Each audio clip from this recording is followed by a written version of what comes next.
may pamilyang lumuluha dahil biktima sa krimen na dulot ng iligal na droga.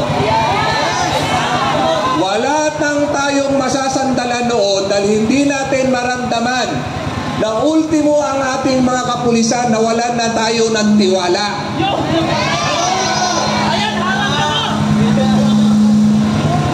Dahil karamihan sa mga iligal na droga, puser, ay sila na, ay mga asset na nila.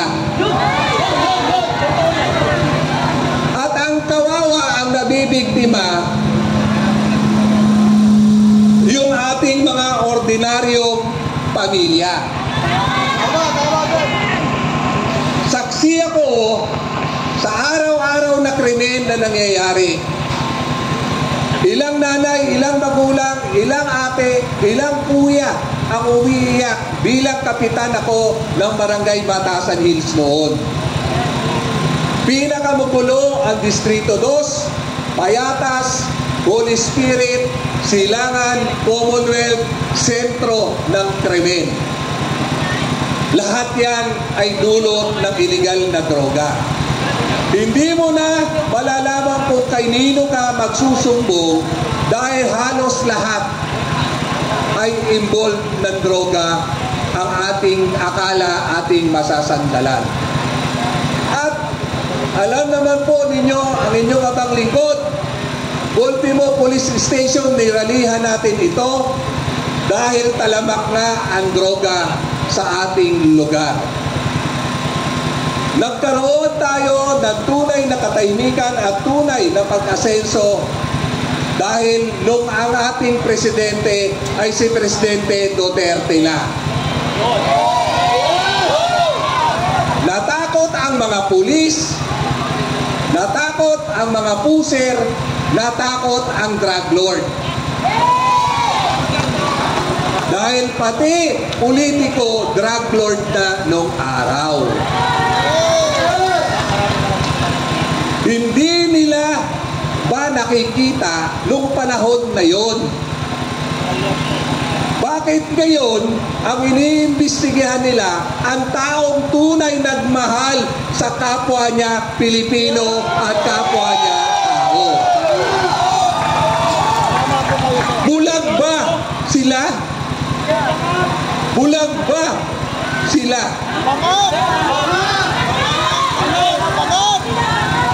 Kahit sino, pag ikaw ay kriminal na nakulong ka, walang ibang hinangad ang mga kriminal na nakulong kundi makalabas. Lalapitan ka, sasabihin, gusto mong makalabas? Eto gawin mo. Idiin mo ang Presidente Duterte, idiin mo ang mga nanghuli sa iyo at ikaw ay makakalabas. Nakakalungkot po dahil tayong nakinabang, tahimik tayo. Nakakalungkot na nagkaroon tayo ng mapayapang pamumuhay nung panahon ni Presidente Duterte ay walang kibo tayo. Pero sa pagkakataon pong ito, bilang kilala ninyong leader din dito sa Distrito 2 na ito, ako po ay nakikiusap sa inyo, tulungan natin ang presidente natin na sumagip sa kadiliman nung panahong magulo ang ating distrito. Wala ho tayong usaping politika rito. Ang pinagtatanggol natin dito, ang taong nagbigay ng kapayapaan, kaginhawaan at paramdam na may gobyerno. Kaya, ako po ay muli nagpapaalala sa inyo. Saksi naman po ninyo, buhay ko, tinaya ko rin para sa magkaroon ng kapayapaan ang ating lugar. bilang isang tatay nyo rin, sana po magkaisa tayo, ipagtanggol natin ang Tatay Digong natin. Tatay Digong na walang ibang hinangad kundi magkaroon ng katahimikan at kapayapaan. Kaya po sa inyo, kailangan na naman po nating ipaglaban natin ang ating karapatan. Ulitin ko, walang usaping politika rito.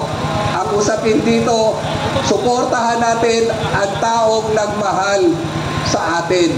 Ang taong nag-angat, nag-uri ng pagkabuhay natin.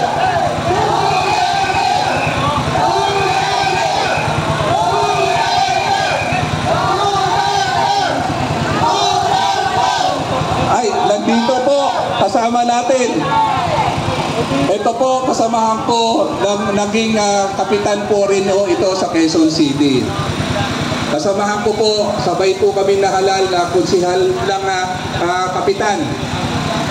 At ito ho ay pinalad at dati ho itong executive secretary ng ating presidente. Palakpakan po natin, Atty. Vic Rodriguez. Arit, pwede ka? Yes. Okay, pakinggan mo muna natin. Ako nakikiusap din po sa inyo na sana suportahan natin bago naman. Pero darating tayo roon pagkakampanyahan na. Dahil ngayon, hindi pa kampanyahan, ang pakiusap ko lang, paalala ko lang po sa inyo, taga Quezon City to, dating kapitan. Pag alam nyo naman ang kapitan alam niya kung ano nangyayari sa lugar niya. Alam niya problema, alam niya rin po ang solusyon. So sa pagkakataon po ito, ulitin ko ho, taga Quezon City po ito. Magandang umaga ho, maraming salamat. Atty. Vic, pwede po. Maraming salamat.